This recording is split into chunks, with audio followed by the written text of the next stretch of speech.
Douglas Murray, we are pretty close. Whether it's weeks or months or however long they stay just under the nuclear threshold of Iran being able to do this. Give us your view of what the effect then is, particularly on Israel, but on the region generally. Well, the first thing is there are obviously sort of two egg timers that have been turned over in relation to Iran. One is its seeking of nuclear power and nuclear capability and indeed deliverable nuclear device. And the second, of course, is the longevity of the regime. And so much to do with this depends on which of those egg timers runs out first. If the regime finds itself in deep trouble, first of all, and indeed is able to be overthrown by the people, who I agree have a great pro-Western tendency, then the outcome would be one way, and I think a preferable way. If, however, the current regime in Iran manages to get to the nuclear threshold and indeed step beyond that, then really it's all open. I mean, if you like what the Iranian revolutionary government does now, you're going to love what it'll do when it's nuclear. It already, and I think too little recognised in this country, it already acts as an extraordinary destabilising force within its own region. Don't forget what it's been doing in recent years in Syria, and even in recent months. I mean, there have been people now protesting on the streets of Iran saying, why are you funding the slaughter of our brothers in Syria, and we don't have enough food here in Iran? There are all sorts of things that the Iranian revolutionary government has done since 1979 to destabilize Syria, the Lebanon, Israel, and elsewhere. So, to my mind, even if you take the proliferation aspect of this off the table, the impact of Iran exercising its power as a nuclear power across the region is a terrible thought. Douglas Murray, you've been in Pyongyang not so long ago. We've just been talking about proliferation. Before we return to the Middle East, I just want to put it in context for the rest of the world, because in a week's time, it's possible that North Korea is going to test its latest missile. And proliferation is not just about the Middle East, of course. There are worrying signs in South America and, of course, Asia itself. Yes, I mean, there are all sorts of lessons which rogue regimes take from regimes which both pursue nuclear weaponry and those that give it up somewhere along the route. And if you just take one example, which has been sort of skipped over, I find, in Britain and various NATO countries, take the example of Gaddafi. Gaddafi volunteered up his nuclear program after the invasion of Iraq in 2003, volunteered it up to the British and Americans. And that attempt he had made was much more advanced than most people outside realised. Now, fast forward nearly a decade, so he ends up dead. Exactly. Fast forward a decade, Gaddafi has internal problems and starts massacring people, but the international community steps in, NATO steps in, Gaddafi is dead. NATO would not have dared step in. If he had a mass missile, he would have loosed on Brussels. Exactly. So, if you are the Kim dynasty in North Korea, if you are any other regime which is either near nuclear capability or has just trodden somewhere over it, then you take the lesson that you must never give up nuclear capability, you must never give up the search. It is the only way you will cling on forever. In my view, it shows the failure of international criminal law. If there's anyone who deserves to be in prison for life, it's A.Q. Khan, the merchant of death. Douglas Murray. If anyone listening hasn't heard of A.Q. Khan, it's perfectly understandable, but your children will hear about him. He will become known in history as the person who I think is most responsible for proliferation across the region and the world. Well, Shirley Williams. I mean, A.Q. Khan was terrible, and I don't disagree with that.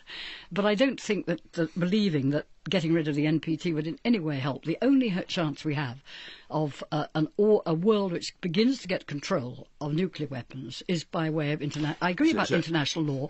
What I'm doubtful about with Jeffrey's proposal is that it's short-term purpose. Shirley, you've just mentioned NPT.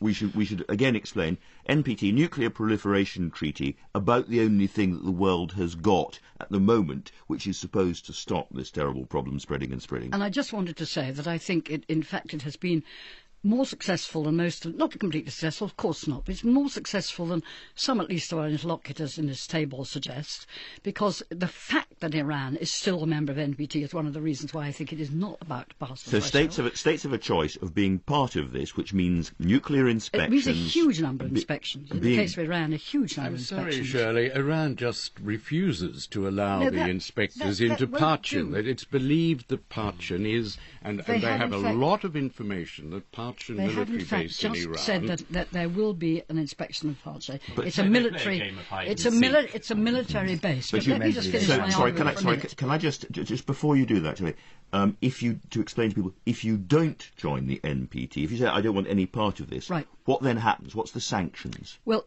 up until the, I think, disgraceful agreement between the Bush administration and India, there was a quite powerful control through the Nuclear Suppliers Group, which meant that they would not pass on material and weapons, instruments that could make weapons.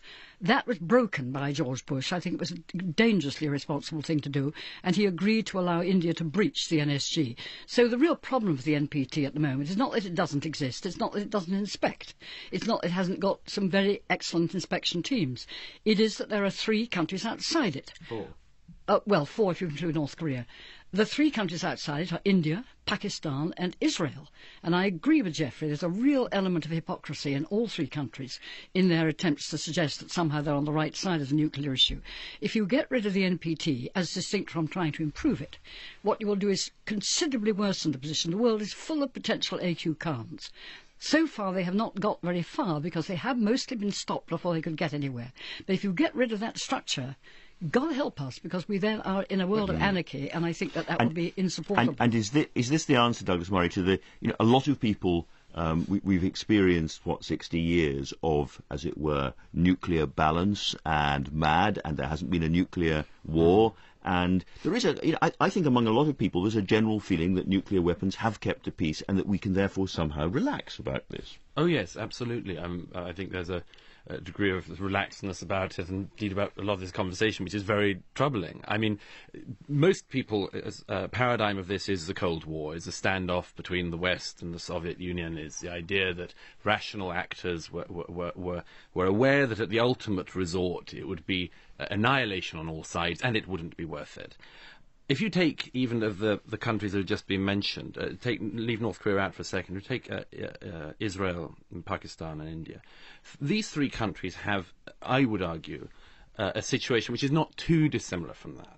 Between India and Pakistan, you have a form of standoff. Both countries feel themselves that they need to be nuclear armed in order to prevent the other's aggression and so on. This is, to an extent, you could see India and Pakistan as a standoff of a Cold War kind. In the case of Israel, why does Israel seek to have nuclear power?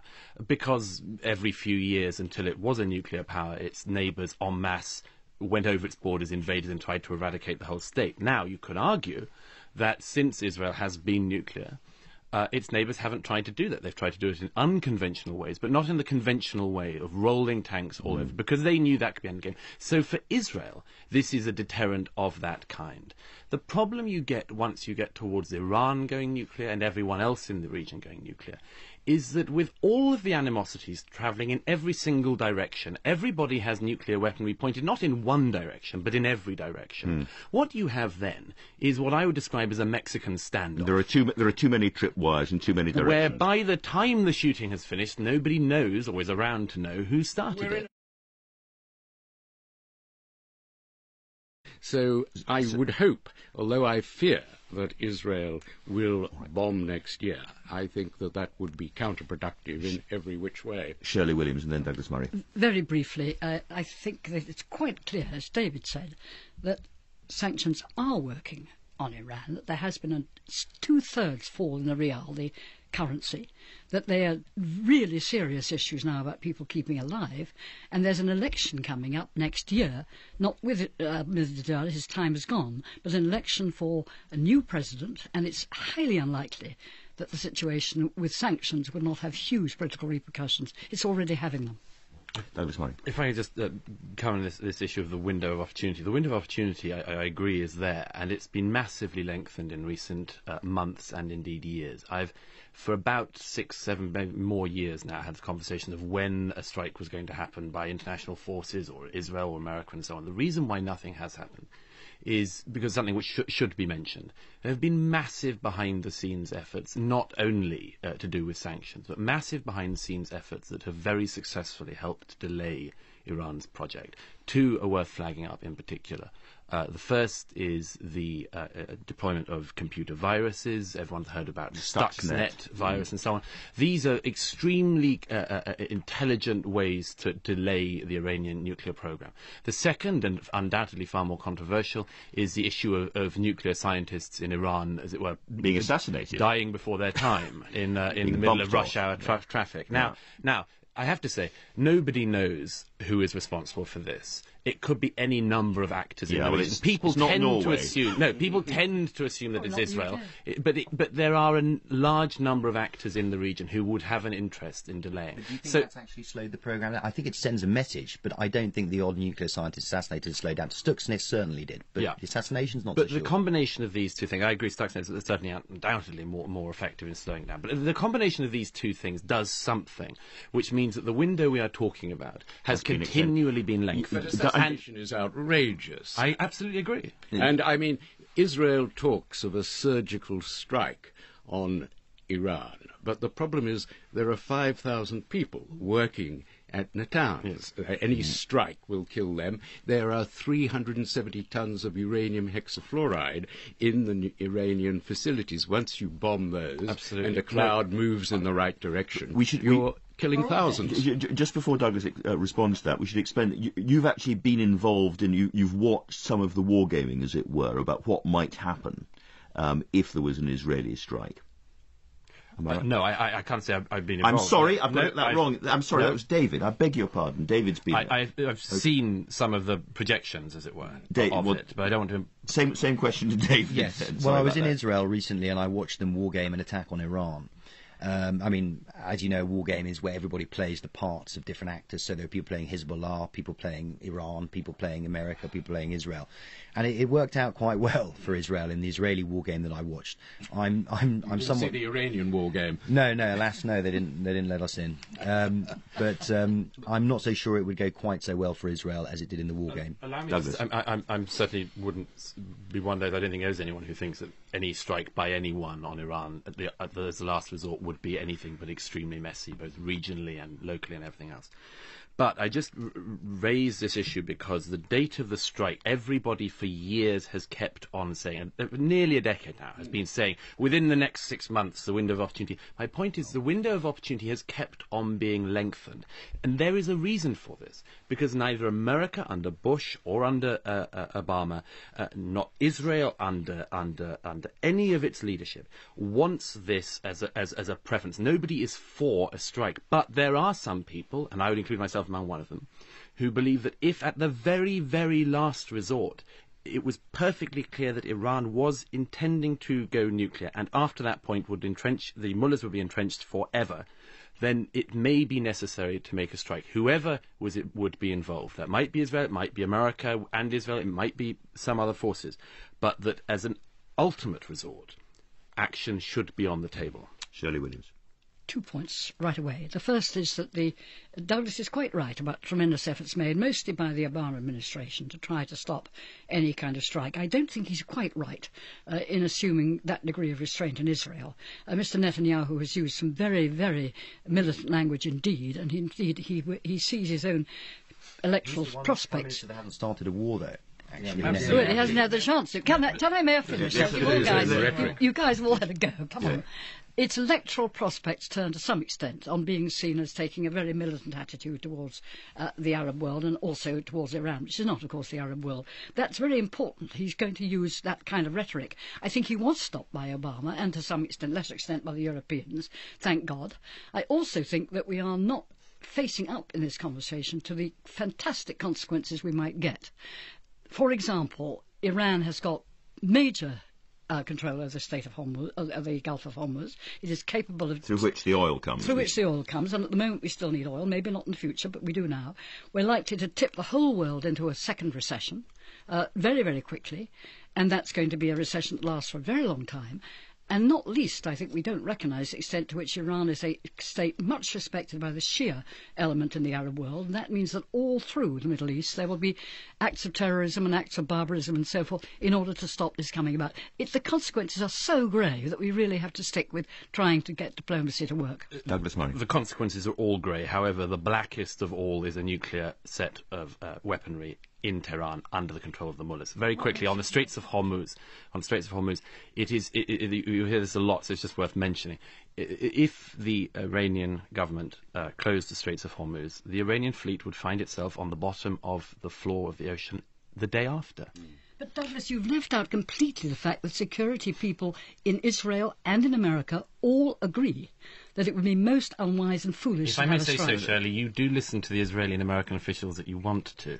There are many different... Benny Gantz? I knew you were going to Former mention head of Benny Gantz. Mossad? I knew All right. you were going to mention Benny Gantz. But my simple point would be, Shirley, that there are many other people in Washington and in Israel who think differently from you. Striking Iran is worse than Iran getting the bomb. I agree 100%.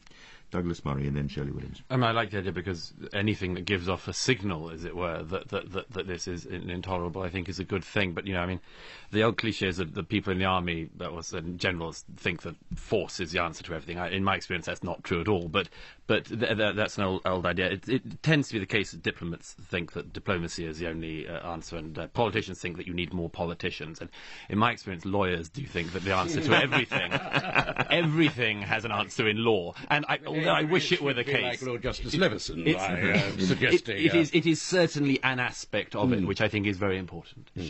And a final thought from Douglas Murray. Yes, the window of opportunity should be one which we hope, at the end of which the mullahs are no longer in power. I mean, that is the real hope at the end of all this, that Iran can return to being a normal, decent country. It deserves a place in the region, it deserves a place in the world, but that place cannot be held as long as the mullahs are in charge. The state that terrorized